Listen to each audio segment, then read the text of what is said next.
Good morning, everyone. Today I have the pleasure of talking to Auckland-based Simone Price, an amazing yoga instructor. She is dedicated to educating people how yoga can improve your wellness and offers amazing online classes and also yoga courses. Today we'll be talking about yoga and how it can help creativity. But first, let's start by learning a bit about Simone's business and a bit about Simone and the yoga practice itself. So my business is about enhancing women's health. Like you said, it's all online. I'm specializing in women's health in perimenopause, menopause, fertility, PMS, just all those different types of things that occur for women. Also, I want to educate women on how to find that right yoga for them. So not just rocking up to any old class and you don't really know what you're going to get.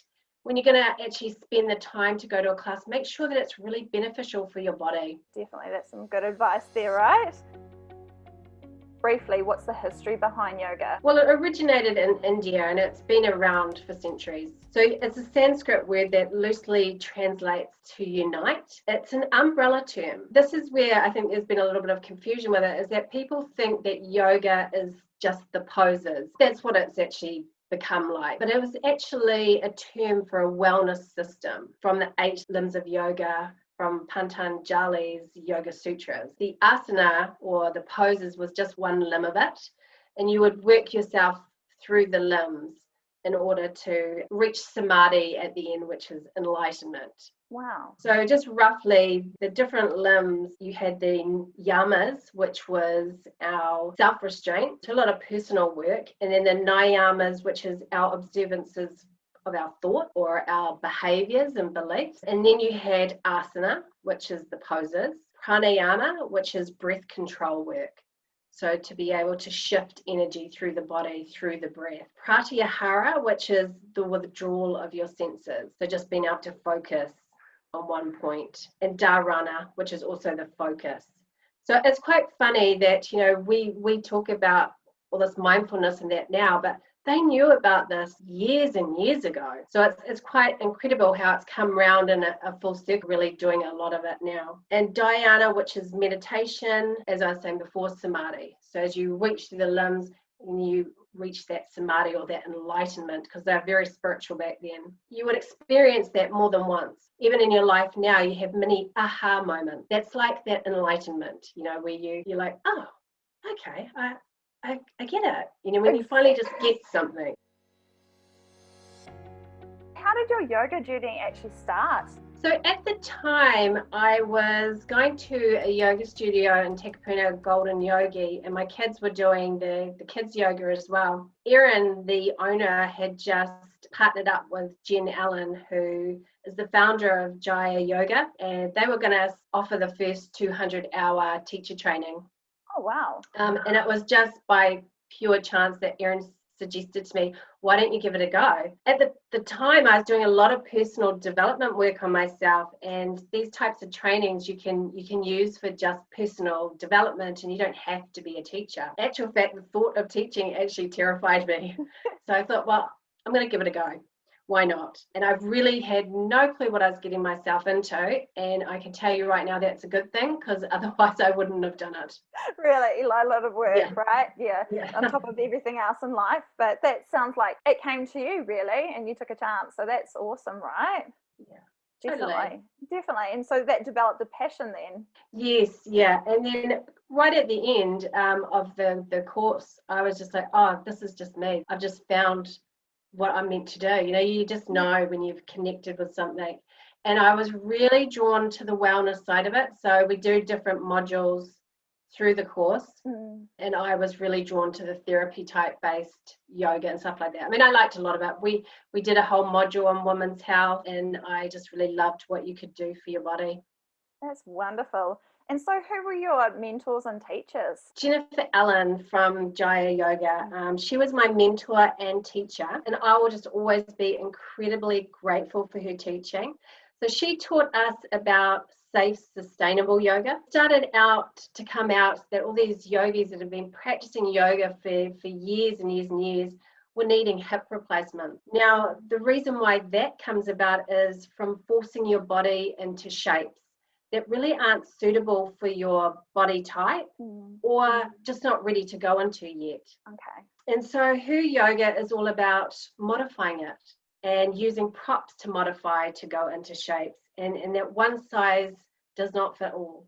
Which makes complete sense. Everyone is so different in terms of their mobility and, like you said, fitness levels, and there's so many factors, right? So what do you love most about your job? Probably the connection with people and helping them. And there was one thing that actually just completely fills my cup, and that is when people would come into the classes, and you can see that it's just been such a mission for them to even get to the class, and they're stressed and they're exhausted, and then by the end of the class they're just completely relaxed and chilled out. And I just love that. I love being able to hold the space for people and give them that experience. That's so neat, because literally you are improving their quality of life. You're giving them that relief that they need, especially at the end of a busy work day. You've got kids, you might have had to run somewhere to drop them off, or just all the missions that become before to get to your class. So they would walk in maybe with their top on back to front, I don't know. Yeah, exactly. And that's another reason why I wanted to educate people on finding the right yoga for them, because they could have had a really exhausting week and they could be very, very stressed. Now, if you don't really know yoga well and you turn up to a strong vinyasa or go to hot yoga, I can tell you 100% you're going to feel worse at the end, because you're going to find the right yoga to balance that. So if you're feeling stressed, you're going to need a more of a restorative, relaxing, or yin type practice. That's right. And it's also the same with anxiety. If you have anxiety and you're going to yoga, then you need a lot of movement. So you wouldn't want to go to a yin practice or a restorative practice when you've got a lot of anxiety, because you need to shift that energy first before you can go anywhere near going into relaxing poses. Otherwise, it's just going to make your anxiety worse. Wow, that's so good. I never knew that sort of thing, but now that you speak about it, it makes complete sense. Do you think practicing yoga would be able to enhance someone's creativity? Yes, I definitely do. And you've got to think of creativity as energy and energy flowing through the body. So what happens when you get blocked? So energy gets stagnant and we get stuck with our blocks. Yoga can help you to get that energy just flowing again through the body through movement and breath work. So energy becomes stagnant when we push our emotions down. So it's very much attached to emotions and also stress. So when you're very, very stressed, you yourself, when you're stressed, what's your creativity like? Does it just stop? It does. And in a modern world, as a modern artist, I am finding at the moment that I am trying to create a balance between working on the art business and working in it. So just like any modern business, especially as a solopreneur, the balance of being able to create and to be able to market the business and do all the business side of things, admin, it can be quite hard, and they're quite polar opposites in terms of brain usage, different sides of your brain. So it does. I do feel the stress of building the business, but then it takes away from the creative flow, the feeling of not having the time to even get into the zone, maybe. Yeah. And yoga definitely helps with that. So it can help you to prepare and get your body to be able to to get that energy flowing again. Yeah. Definitely. That's something, I'm thinking the more and more I speak to you, it's something that maybe I need to introduce, being a busy mum, balancing it all. Is there specific types of yoga or poses that you think would benefit an artist or a creative more so than others? Yes, I think a balance between yin yoga and a movement practice, so a flow practice. You really need to look at what's going on in your life.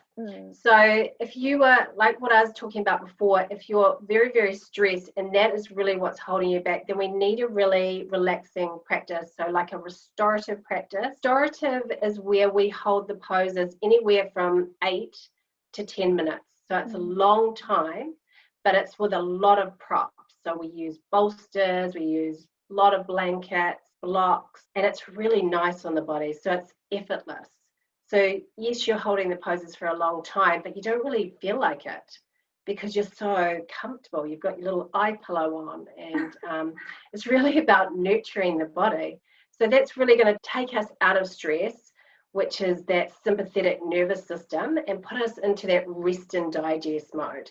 So you're not going to be able to create when you're in fight or flight, put it that way. And so we need to shift ourselves from that nervous system into our rest and digest. So my practice, though, that I recommend for creatives mostly is yin yang practice. So half of it would be yin type practices, so yin yoga once again is different to restorative.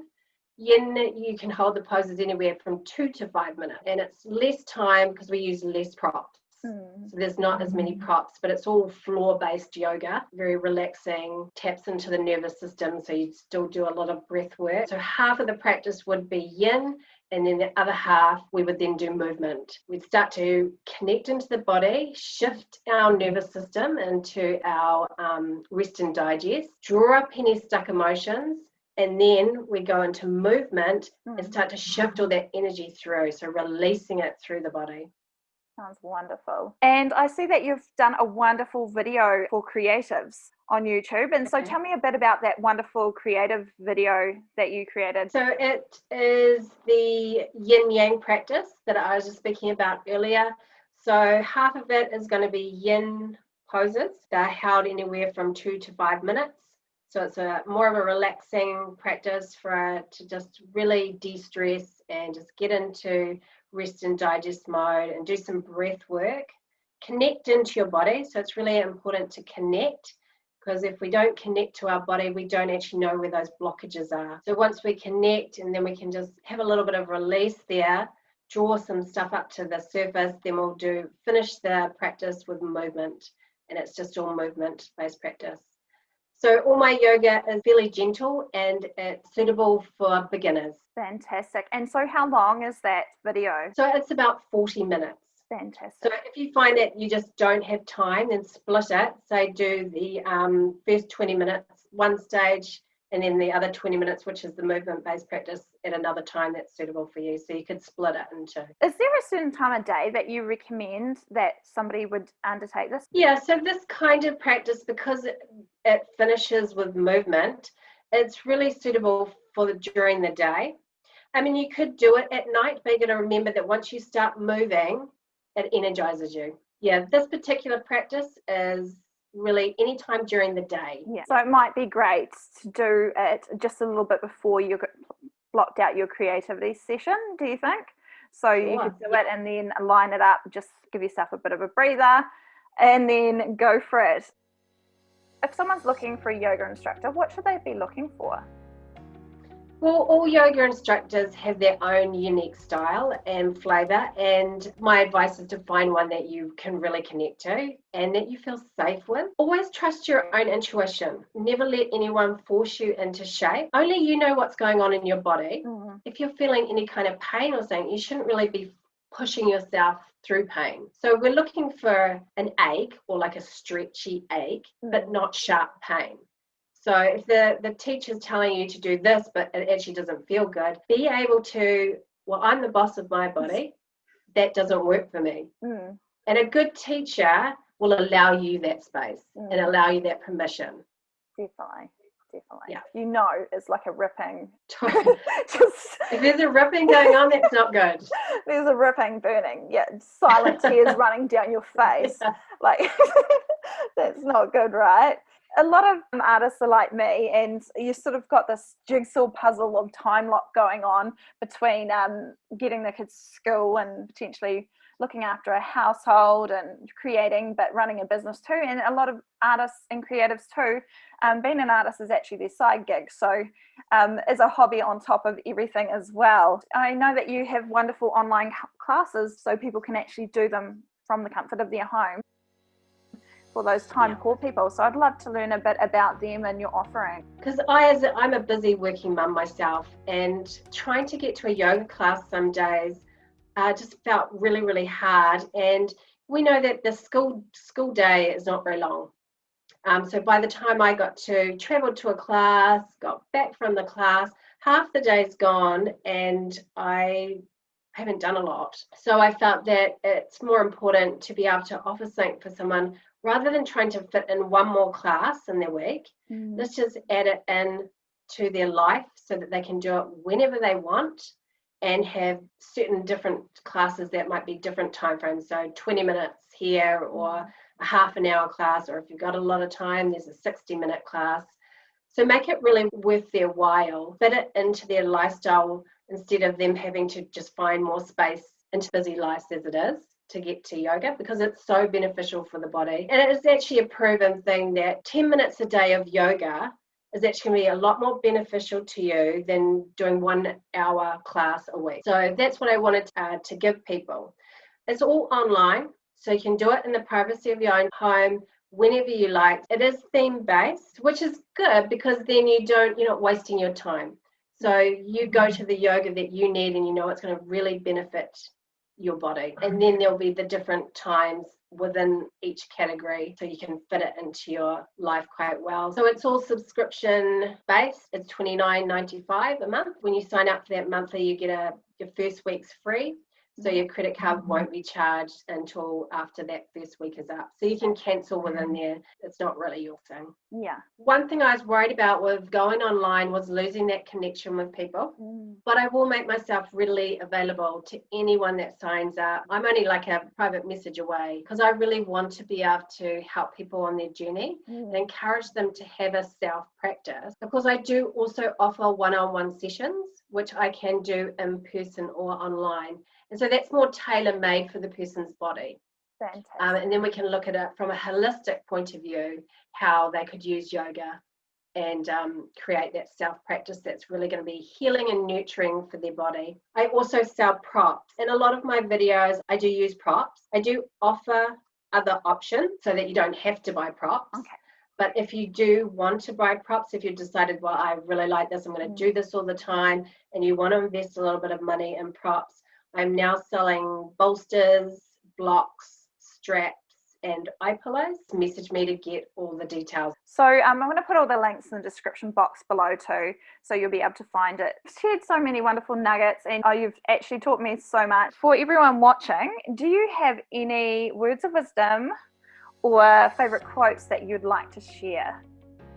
My words of wisdom really is to know that you are the boss of your body and that only you know what you're feeling in your body. Never let anybody tell you to do something that doesn't feel good. My teacher, Jen Allen, always said, this is for me as a teacher, she said, they won't remember what you taught them, but they will remember how you made them feel.